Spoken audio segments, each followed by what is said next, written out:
What's up, guys, and welcome to another episode of the Powerhouse Mentality Podcast. I'm your host. I am Caitlin Kenna, and today I come to you guys with a little bit of a story from over this past weekend. And the reason why I'm telling this story is because, as with most things in life, there's a lesson that can be taken from it, and there's a lot that I learned through this experience because, hey, when you do hard things and when you push your body past its limit, you start really understanding a lot more about what your mind is capable of. So if you haven't done something extremely difficult or extremely uncomfortable recently, I advise you do it because it's going to teach you a lot more about, one, what your mind and body are truly capable of, and two, a lot of lessons and a lot of thoughts from what's really inside your mind. So over the past weekend, Stone and I, my fiance, we went to a trail that's near our house. It's called the American Tobacco Trail here it's technically in Durham, North Carolina, and we're right outside of Durham in Cary. The trail is 22 miles long. It's a really nice trail. There's no incline, no elevation, very slight, if any. So it's just like a really nice trail to go on for like long runs or long bike rides or just, hikes with the dog. So, we go to this trail a lot. It's been a while since we've been to the trail just because we've been pretty busy. It's maybe less than 10 minutes from our house if we take the truck. But over the past few weeks, Stone has been mentioning the idea of going to the trail just to kind of push himself and see how far he could go. Because when he finished phase 1 of the Live Hard program, I think that was 2 weeks ago, maybe 3 weeks at this point, time just flies. But on the final day, he was like, I'm going to go on a run. I'm going to really push myself. And he ended up going 8 miles. And it was a brutal 8 miles because it was hot. It was humid. And he was doing it like on the roads. So there were a lot of cars and people. So I give him a lot of credit for that because that sucks. I've done it. It's not fun. And for those of you who run a lot where there's just a lot of people and a lot of cars, it's just annoying. So that's why we wanted to go to the trail to do, a longer run to see how far we could go. And when he started mentioning this idea, I said to him, I'm in, no doubt. I'm not going to have you do this without me because I'm one of those people who I'm very competitive. So if you're going to do something, I need to either do that or I need to one up you because I need to do more. That's just who I am. So, we're a little bit of a psychopath in that sense, both of us, which is why we work together. I knew it would suck, but I also knew that it would make me better. But to be honest with you guys, it's really easy to say yes to something that's extremely uncomfortable when you're in a comfortable situation. It's what a lot of us do, right? A lot of us are fixated with the idea of growth and achieving success. But then when we actually get into the thick of it and we start doing the work that it takes to get to where we want to go, a lot of people back off because they realize, this is kind of a little bit uncomfortable. I didn't think this is what it would be like. And those who push through, obviously, they get to see the benefit of all of that hard work. But it's really easy, like I said, to say yes to something that's very uncomfortable when you're chilling on the couch or when you're just walking the dog and you're very comfortable. So over this past week, this is our last real full week here in North Carolina. We're kind of packing up this week. And then we travel to Maryland on Friday, Saturday. Then we travel to New York next week. And then we'll come back for a few days before moving down to Florida. So this was our last shot to do it before all the craziness of traveling and moving. So Sunday was our day. And the reason we chose Sunday was because Monday through Saturday, my coach, Kevin, programs CrossFit for us or for me. And sometimes Stone does it, sometimes he does it. It kind of just depends on where he's at in his training. But he programs for me, and these workouts are very taxing on the body. So we weren't going to be like, okay, we're going to go on a super long run, and then we're going to have to come back and do a CrossFit workout because that would not be ideal. Our body would not like that. We do care about our bodies, and we want to be able to recover. So Sunday we were like, okay, cool. Usually we do more of like a low aerobic capacity piece where we're like at a low heart rate. We're just kind of moving, we're grooving, we're getting in our sweat just to kind of help with the blood flow, help with recovery. So we're ready to go back on Monday. So we were like, okay, cool. So we'll do it like a little bit of a slower, lower heart rate, longer run on Sunday and really just see what we're capable of. So I'll be the first person to admit I fucked up. The day before on Saturday, we were out running errands. I didn't bring a water bottle. I had maybe 40 or 60 ounces of water that day. I had like no electrolytes. I fucked up. Okay, I'll be the first person to admit it. I have run. I'm a runner. I have run very far distances before. Well, the furthest I've run is like a half marathon. But I've done like longer runs, more tempo, where I know that I should properly hydrate. I fucked up. And to be quite honest with you, I did not think we were going to go as far as we went. So that's kind of on me. But, we woke up.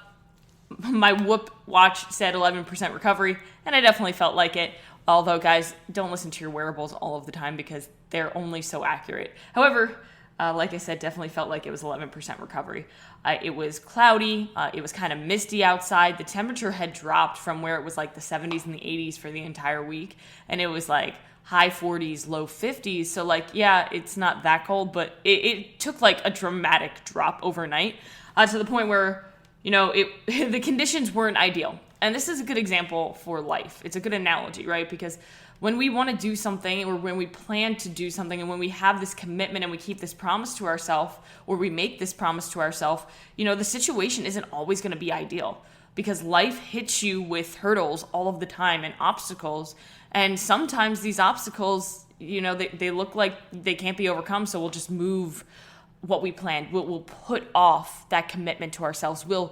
We won't keep the promise we make to ourselves. And that's when we kind of get into this cycle of never actually being able to accomplish the things that we want because we're always letting ourselves down. And that just lowers our confidence and lowers our belief that we can actually achieve the things that we damn well can. So the funny part about the whole situation is like, as we were getting ready to go, like I knew that like we never even considered not going because of the weather or because of how we felt.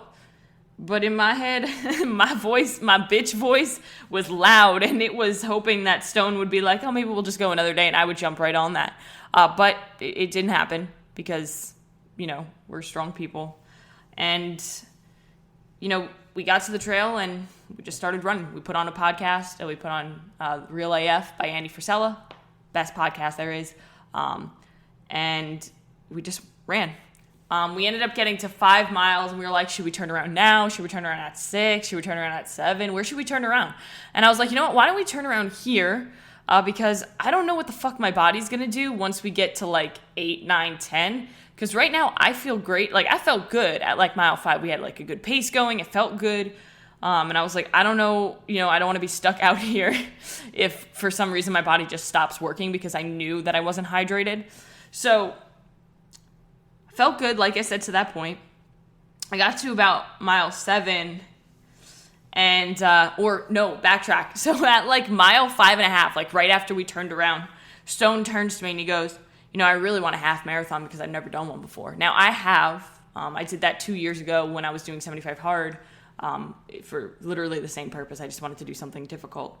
I felt way better during that run, let me tell you, because I was hydrated. But 5.5 miles in, he turned to me and he said, I really want to do a half. And I was feeling okay at that point, and I was like, yeah, let's do it. But mile 7, I hit a wall. I got cramps. My legs started feeling heavy. We didn't stop. We didn't really even slow down. I just kept going. And at that moment, like mile 7 through like mile 9, it was really hard. The only thing that I wanted to do was stop and just say like, okay, this is enough. Like we're good. Like we proved that we can do something hard. I want to stop. But, this is kind of the lesson that I want you guys to take away from it. And because Stone said it too while we were running, it's like staying in the game, right? In life, there's going to be a lot of moments that I encountered during mile 7 through 9 where you feel like you cannot go any further. You just want to quit. You want to stop. You want the pain. It's too uncomfortable. Like you can't handle it. But I promise you that if you literally just look down, you focus on keeping one foot in front of the other and keep moving forward, you're going to be okay. Because you're going to break through that little bit of tension and that little bit of hardship, and you're going to overcome that obstacle, and you're going to be flying. Okay? But you have to get through that tough time, and on the other side of that tough time, on the other side of those really tough times that you go through in life, you find the best version of yourself. And every single time that you go through a hardship, you find another incredible version of you. And every single struggle that we go through changes us. And you get to decide if that struggle is going to change you for the better or for the worse. So I knew that if I stopped, in my head, I knew that I was going to regret it. Because we've already gotten this far. Like, there's no freaking way that I'm not going to 13. And then we hit like 9. And I started feeling okay. I was like, okay, my legs are just kind of numb at this point, so we're good. Like, as long as I can just keep going and these cramps in my side can stop. Yeah, dehydration cramps, I get it, okay? Experts out there. I know, I fucked up, okay? So we had to pass the car at mile 10. And I wanted to stop again because, like, you look at the car and you're like, well, we're good. I mean, we hit 10 miles. That's double digits. That's pretty damn good because the furthest that we've ran up to this point, like within the last 2 years that we've been together, was like 5. And he ran 8 with phase 1, but the furthest I've run is 5. Like, I've run further in the past, but it's been a while. So we hit 10, and I was like, you know what?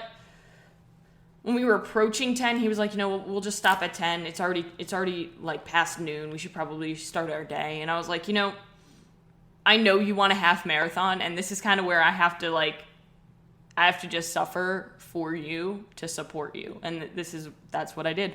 I am a good fiance. That is why he is wifing me up, because I'll support that man until the end of the day, or until the end of this earth. But we passed mile 10 and I said, hey, we only have 3 miles. That's not that bad. But when you think about it, it kind of sucks. So we just started like getting in this really good groove. And we were like flying, like 10 to 11, we were flying. It was awesome. I felt great. I was like, oh, awesome. This is like effortless. I felt like I'm just like floating at this point. And then we hit 11 and a half and my body literally stopped. It was like, no, you're done.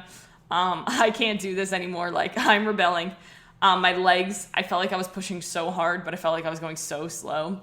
And my legs just felt so heavy. I felt the entire week of training.